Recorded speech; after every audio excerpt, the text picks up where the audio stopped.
Esta sintonía nos lleva directamente hacia hablar de temas complejos en el día de hoy, un tanto dolorosos, porque yo creo que toda España está de luto y así lo estamos sintiendo todos, la verdad. Es impresionante, además acaban de ascender a 43 las víctimas mortales en este accidente en Córdoba, otro doble accidente ayer en Barcelona con el maquinista en prácticas que también ha fallecido, por eso iban dos maquinistas, el titular y la persona que estaba aprendiendo a poder hacer eso. Los maquinistas que ya han alertado en varias ocasiones de cómo se encuentra las vías en nuestro país y bueno, pues habrá que esperar a las investigaciones. Pero mientras tanto, familias destrozadas, personas que se quedan solas, una situación límite, algo muy impactante a nivel social para todos, imagínense, para las personas que lo han sufrido de forma directa, ¿no? Podemos hablar de muchísimos casos, de situaciones concretas, ¿no? Y de situaciones difíciles. ¿Cómo se gestiona todo esto, Valeria Aragón? Muy buenas. Muy buenas. Bueno, pues lo primero hay que considerar que cada caso va a ser único, Vaya. aunque afortunadamente la ciencia, y tenemos una larga historia de accidentes no solo naturales, sino terroristas, pues nos permite tener una mirada de, bueno, ciertos procesos que van a ayudar, ¿no? Lo primero que pasa con este accidente es que no podemos limitarlo únicamente al concepto de duelo, porque aquí ha sido un shock bastante fuerte, ¿me explico?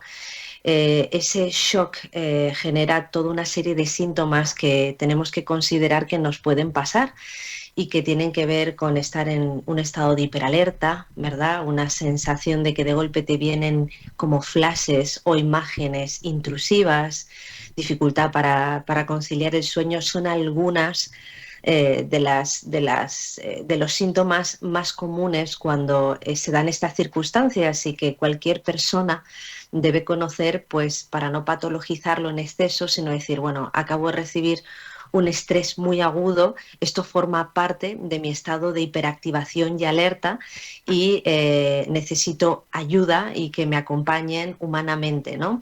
Y no solo humanamente, sino profesionalmente. Muchas personas quieren enseguida como pasar página de lo que ha pasado, porque a lo mejor no ha fallecido nadie y dice, venga, ya, pasa página. No siempre yo diría que casi nunca es la mejor opción, porque necesitamos atravesar emocionalmente el impacto para evitar que luego aparezca, ¿no? de otras formas posteriormente.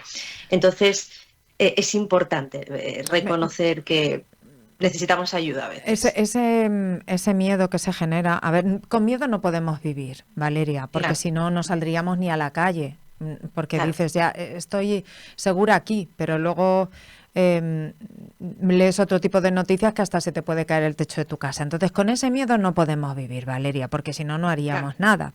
Lo que tenemos claro, que hacer es saber gestionar ese miedo, ¿no? Y dependiendo de claro. las circunstancias de cada uno. Hoy, cuando he abierto hoy las redes sociales, había una persona que decía que tenía que coger un AVE este fin de semana y que no podía evitar sentir miedo a la hora de que se vaya a subir en un tren, ¿no? ¿Qué tenemos que hacer en estos casos? Porque también, si hablamos del caso de la niña de 6 años que se fue a Madrid con su familia y que los ha perdido a todos, es todo muy impactante, Valeria. Yo creo que, fíjate, la dimensión de todo esto no es el aquí y el ahora, que hay que prestarle mucha atención, evidentemente, y dar un servicio de ayuda psicológico, psiquiátrico y todo lo que esté en nuestra mano a nivel sanitario, sino que yo creo que va a ser un impacto a largo tiempo.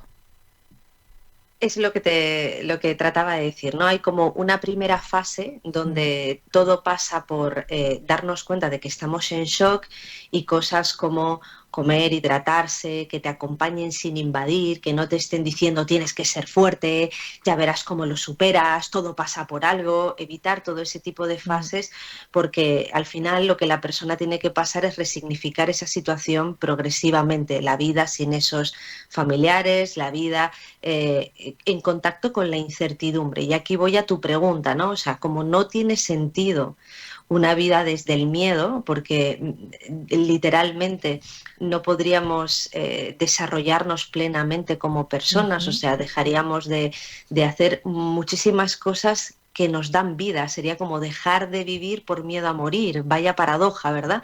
Uno no puede en ese sentido atrincherarse en el temor.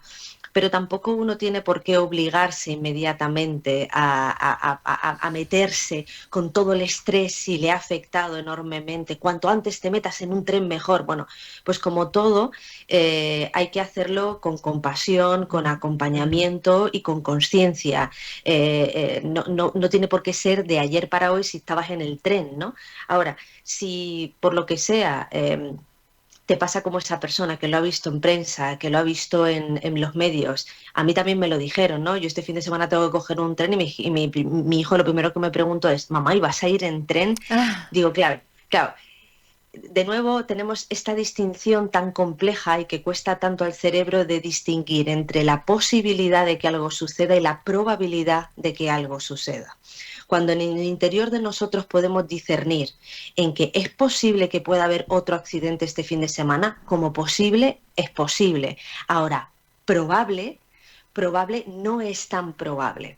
Y entonces la mente tiene que poder empezar a reconocer, ¿no? Yo le dije a mi hijo, ¿cuántas veces he ido en tren a Alicante y nunca ha pasado nada? ¿Cuántos años llevo yendo en tren y no ha pasado nada? Probablemente incluso ahora, si se lo toman en serio, estén corriendo para revisar, aunque no dé tiempo a hacerlo todo de una, ya. harán más cosas. Entonces, la distinción sutil, me refiero a la sociedad en conjunto, no al que vivió el accidente, que ese está en otro proceso, sino los que hemos visto la tele y ahora decimos que me tengo que subir en tren y no quiero estar viviendo con miedo. Un punto clave es discernir entre la posibilidad de algo y la probabilidad de algo. Y esto es hacer las cuentas con la aceptación de la incertidumbre de la vida. O sea, nunca, desde que naciste, has sabido qué iba a pasar en los próximos segundos. Nunca. Porque ahora haya pasado esto, no lo cambia. Sigues sin saber desde el puro día que naciste qué iba a pasar en los próximos segundos. Lo que pasa que como tendemos en nuestra mente a proyectar a futuro y tenemos una ilusión de control de cojo el tren a tal hora, llego a Alicante a tal hora o llego a Madrid a tal hora, luego vuelvo a tal y va sucediendo en un porcentaje enorme de veces, consideramos que es casi como una certeza, pero en esta vida no existe tal certeza. Entonces, aprender a hacer o sea, aprender a estar en contacto con la incertidumbre es una de las habilidades humanas más importantes, porque cada X tiempo lo vivimos y lo hablamos. Cuando tuvimos atentados en el pasado, me acuerdo en la Rambla de Cataluña, etcétera, y de golpe dices, es que no voy a poder caminar. ¿Os acordáis aquella época que al poco venía feria porque fue en verano y decíamos, y vamos a andar por multitudes y va a pasar? Esto es Bueno, y inevitable. la época que vivimos en España horrorosa de cuando estaba ETA en ese Exacto, momento, eso es. eso fue horroroso. También me preguntaban a mí mis hijos el otro día, ¿no? Porque se Claro. cumplían los años de Ortega Lara y estuvimos hablando de Miguel Ángel Blanco y de Ortega Lara y es algo que no se puede entender, ¿no? Y cómo vivía España? Pues la verdad que teníamos mucho miedo, Valeria. Mucho miedo, Estábamos fatal. fatal. Teníamos la sensación y nosotros fuera de esa zona lo vivíamos distinto. Yo tengo Ya. clientes que han crecido allí o que eran hijos de guardias civiles y de nuevo es esa sensación de hiperalerta. Entonces, cosas sencillas. Uno, distinguir entre la probabilidad de algo y la posibilidad de algo. ¿Vale? Esto al cerebro le ayuda. Y tender, en vez de ir al pensamiento catastrofista, ¿de Mm. acuerdo?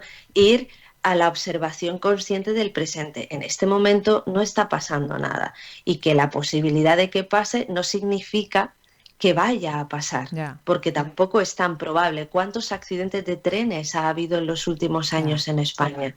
Entonces, al final uno tiene que aprender a hacer las cuentas con la inevitabilidad de la muerte, que suena muy duro, pero es así. Somos seres humanos y por lo tanto en nuestra condición está que fallecemos. Y aprender a hacer las cuentas con todo esto también nos lleva a disfrutar y aprovechar mucho más la vida, porque dejas de tratar de controlar lo que está fuera de tu margen de control. Yo no puedo controlar que un trozo de vía salga por los aires y el tren tenga un accidente, ni un avión, no lo puedo controlar. Entonces, ¿qué hago? Como no lo puedo controlar, trato de controlarlo todo teniendo una vida donde no me pase nada. Eso no está a tu margen de maniobra, ¿no?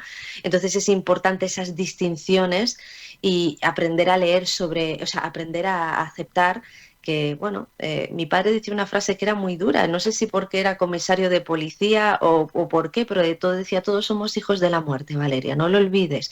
Y cuanto más consciente lo tienes, más sereno vives porque no tratas de controlar lo que no se puede controlar.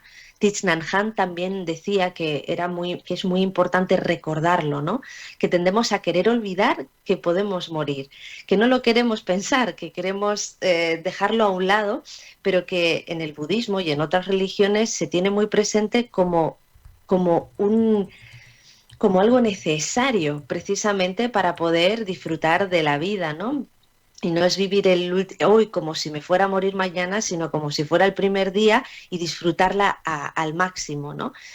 Poder estar más presente, más aquí, más con las personas que queremos, ¿no? Una orientación totalmente al presente y a la realidad que vivimos. Bueno, pues veremos en qué queda todo esto y un abrazo a quien tenga familia, a quien se haya visto pues de alguna forma afectada por lo ocurrido. Gracias, Valeria, como A siempre. vosotros siempre, un abrazo.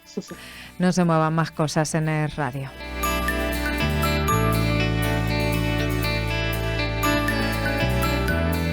Es Radio Albacete, 102.7 FM. Cierra los ojos.